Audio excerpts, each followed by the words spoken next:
Hello friends, we are going to learn today money supply.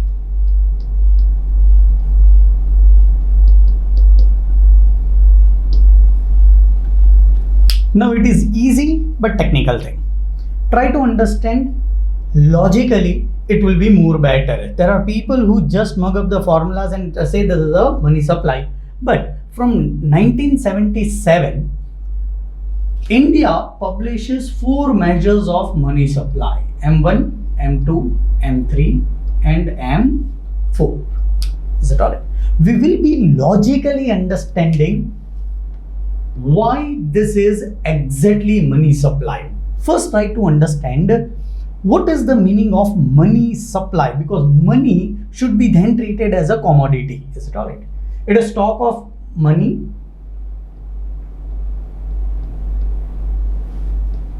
available to public.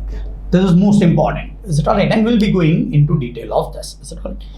For understanding it logically, let us try to create exactly one country. Say this is a map of a country. Is it alright? The country's name is India and the denomination is rupees. Is it alright? How many individuals stays in India? Only one. So there is one individual. Is it alright? Who is managing one business? So he is individual. There is one business.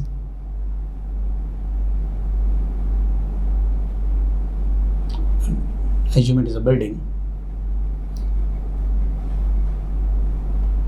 And there is only one business. So if there is only one business in a country, there is only one individual, he will be managing the business. There is one special institute.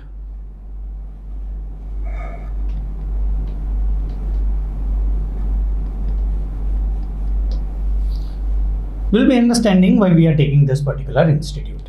Is it alright? There are 2 banks.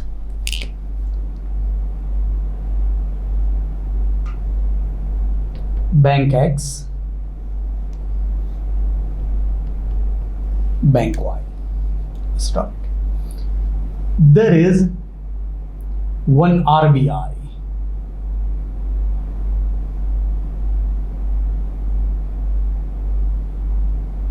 This is RBI, Central Bank, Reserve Bank of India. And last but not the least, there is one government. Now, this is an hypothetical situation. Obviously, you can understand it. There cannot be one person in a country. But we are trying to understand the concept of a supply of money. Is it alright? Now, try to understand this. Mr. I is having a cash balance of rupees 100. He is actually having a cash balance of rupees 100. In his savings account, in which bank? X. He is having rupees 200. Is it alright? And he is having a fixed deposit in which bank? Y, of rupees 300. Is it alright? So these are the money lying with Mr. I. There is also cash balance with bank Y. So cash balance of bank Y is rupees 50. Is it alright? This business is having a current account. Say it is also having a cash balance of rupees 500. In current account, it is having rupees 200. It is also having fixed deposit of rupees 100. Let me make it a different figure. 250, and in fixed deposit again it is having rupees 100. Is it alright? Fixed deposit it is having in current account it is having in bank Y, and fixed deposit it is having in bank X. Is it alright? Now, this bank is also having money with RBI, say fixed deposit with RBI.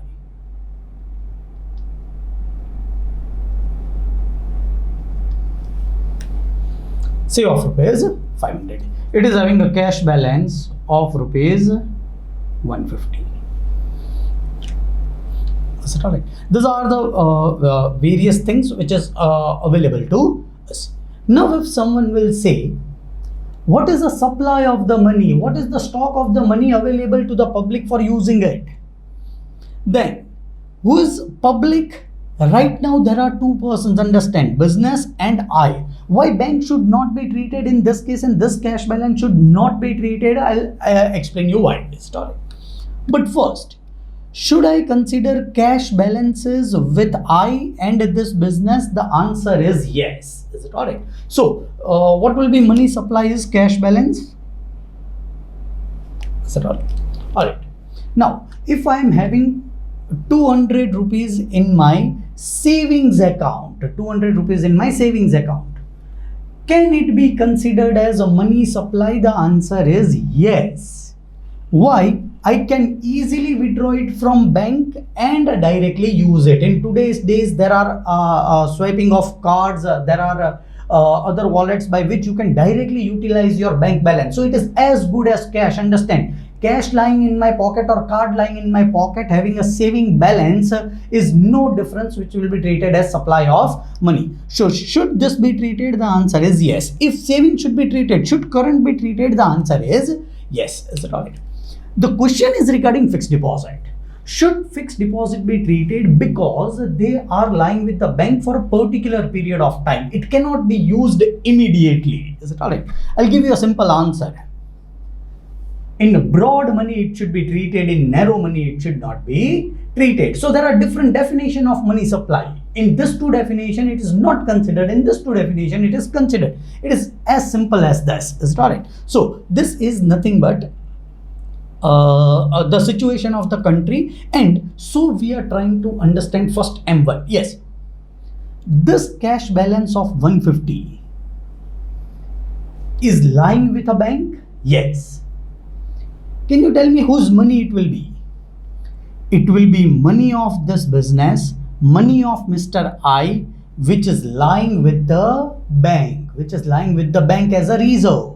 Should it be treated as a money available for the supply? No, otherwise you will be duplicating it. Suppose this 500, say this 50 cash balance consists of this 100.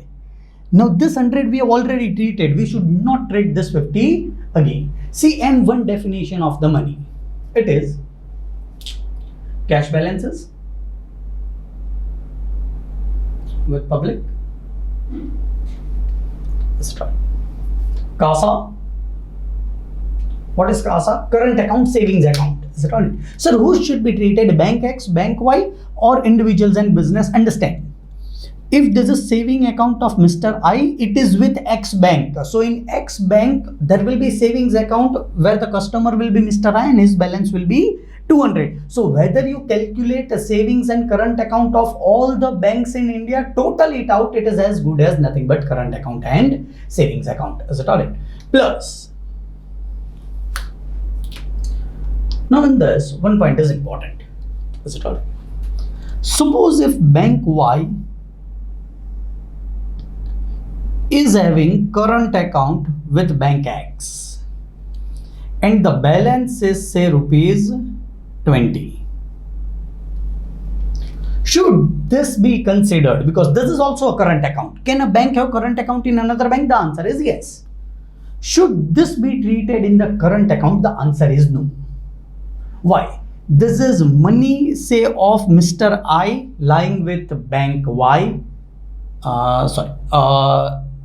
200, it should be taken as this 100 lying with Bank Y, and Bank Y has put it in Bank X. We have already considered this 250 rupees. The answer is yes. If we have already considered this 250 rupees, again this 20 rupees will be repetition.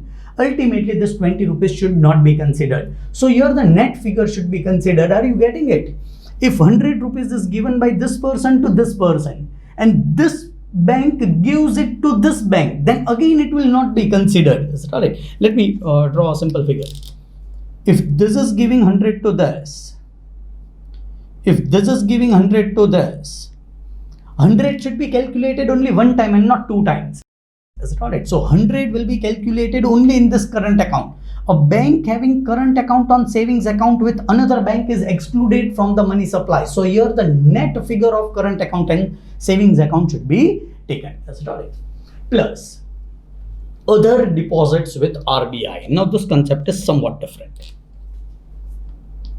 Other deposits with RBI. Is it all right? So this is a special institute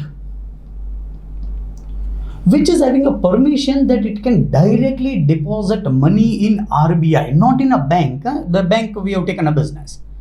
This is an institute which can keep a demand deposit in RBI. So like saving account and current account in RBI directly. Is it all right? And it is having, for the sake of information, I am using the word deposit. Which deposit? Demand deposit of rupees 50. This institute has kept it in RBI. Should we consider it? The answer is yes. It is a demand. Whenever they require, they can take this money, utilize this money in the market. The answer is yes. If it was time deposit, it will not be considered. But if it is demand deposit, other deposits with RBI, they should be considered. The answer is yes. Suppose this was World Bank, IMF. Should this be considered? The answer is absolutely yes. This is other deposits with RBI. You just try to understand this. And bank having FD or even DD, demand deposit with RBI, should not be considered. Is it all right? So excluding banks. Why banks should not be considered? Try to think it logically. This 200 rupees is coming over here.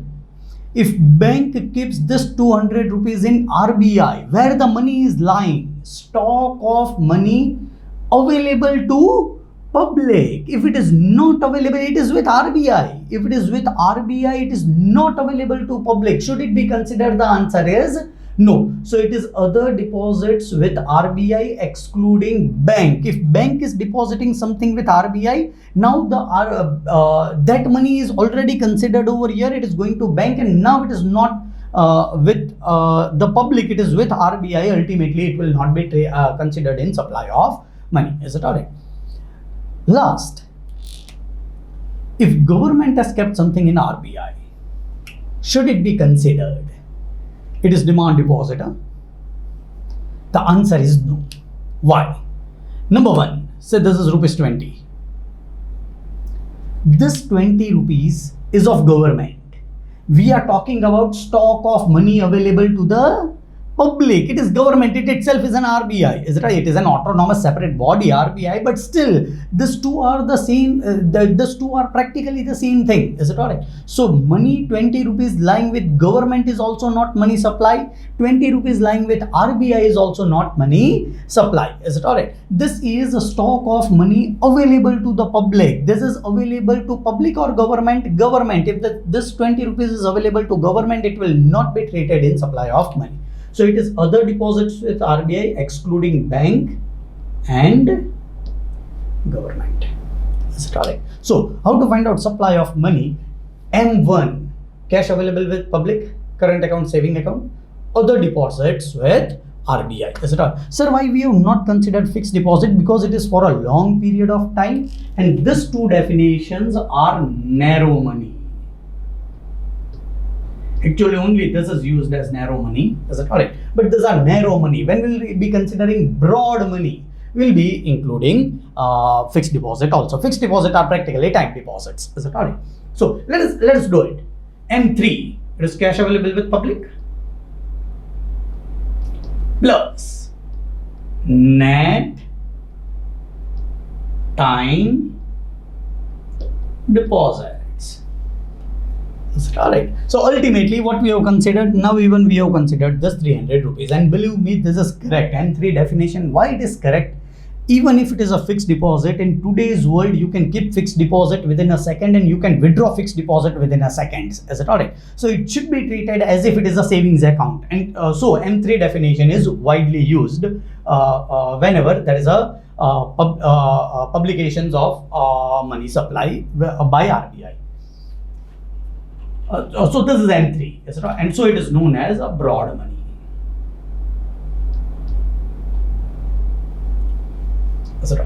Now, M2 and M4 will be also related. What is M2 is this. Yes, when we term this net time deposit, once again understand, if this bank is having fixed deposit with this bank, it will not be considered.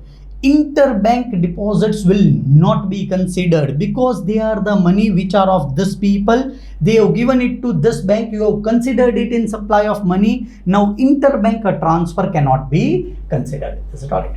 Now M2 is nothing but M1 plus savings deposits with post office bank.